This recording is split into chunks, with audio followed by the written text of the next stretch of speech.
The one secret to never wasting your time on the wrong guy again and finding a committed love that's right for you. Today I'm going to be sharing the mistake that 99% of women are making that's filtering the wrong guys into their life and seeing them waste years with these men. I've got Dr. Benjamin Ritter here with me, introduced by a mutual friend actually, Jason Silva from Attract Great Guys. Ben's an internal leadership coach here in Chicago, and what that basically means is that he helps leaders align to their internal values, and he also works with a lot of dating relationship clients. In fact, you actually did that for 5 or 6 years. Yep, right? solely. Yeah, a long time. And we got onto the topic of values. And I really wanted to share this with you because I've never shared this before, and it's super, super powerful. Is the number one mistake that is leading women to spending a hell of a lot of wasted time with a guy that frankly doesn't deserve you. So Ben, what is this mistake, and how do you help your clients with this? Well, way too often, clients come up to me and they say, I'm constantly in these 3-year relationships, and they just always end, and I always feel like I picked the wrong guy. Yeah. And so, Me too, yeah. it just, too often women get into relationships trying to create the right relationship. They're waiting for relationship values. So the number one mistake that women make is waiting for relationship values.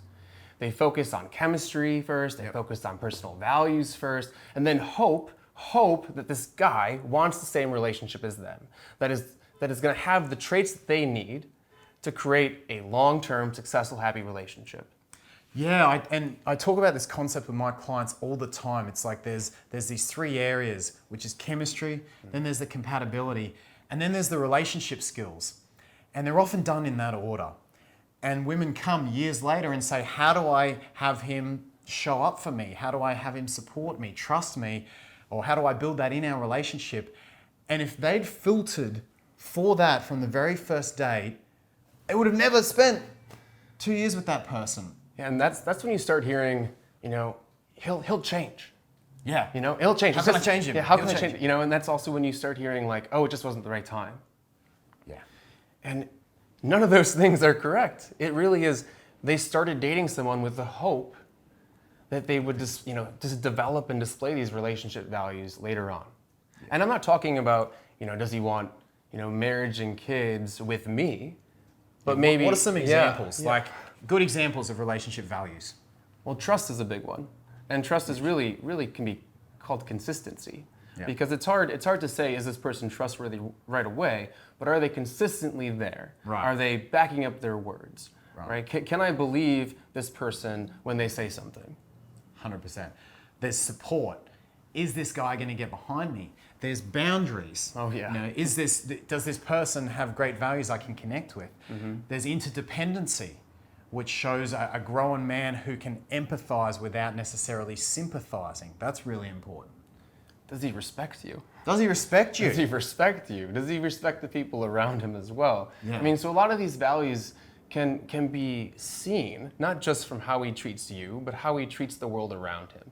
And because that means that he's developed and learned these values and can integrate them within his relationships from now on. But sometimes you meet a guy and he seems great, right? He's great on paper and you're instantly emotionally connected to him. Even compatibility's there. But he just doesn't have that education yet in terms of relationships. What we're talking about is, well, what kind of relationship do I want to build? It's going to need these relationship values, and then filtering for those from the very beginning. And in the next video that we're going to publish tomorrow, we're going to show you exactly how to do that for each of these important relationship values. For right now, the key takeaway is this: don't leave relationship values until 6 months in, 12 months in. Start to attune yourself to be spotting these from the very first date. And I say, click the link below this time tomorrow. We're going to show you exactly how to do that. But when you're filtering those from the beginning, it's kind of like bringing the model of the relationship in from the beginning, and then you can be present, right? No agenda, but you're present and filtering actively for the guy that's going to still produce a great relationship 3, 4, 10 years from now. Is the house there? That's like what I like to say. Is the house there for the relationship? Before you enter in and start dating this guy more. Does he have the foundation built, the house built that you want to live in for a relationship? And if he doesn't, don't be trying to move Yeah. in there and fix the house. So important. Ben, thank you so much for coming in. thank you so much for having me. Thanks for being my Chicago friend. If you want to find out more about Ben, you can head to benjamin-ritter.com. We'll put the link in the description below. I'd love to hear your thoughts on this. Don't waste more time. Don't be the next client that comes to me in 3 years from now saying, I've just spent another 3 years with a guy who can't build the relationship house even though everything else was good. Have you had this experience? I'd love to hear about it. I'll get Ben to answer some comments as well. Leave it in the comment space below. Give the video a big thumbs up, hit the big red subscribe button with the little bell, and we will see you in the next video on how to do this, practical methods to spot this from the very first date tomorrow.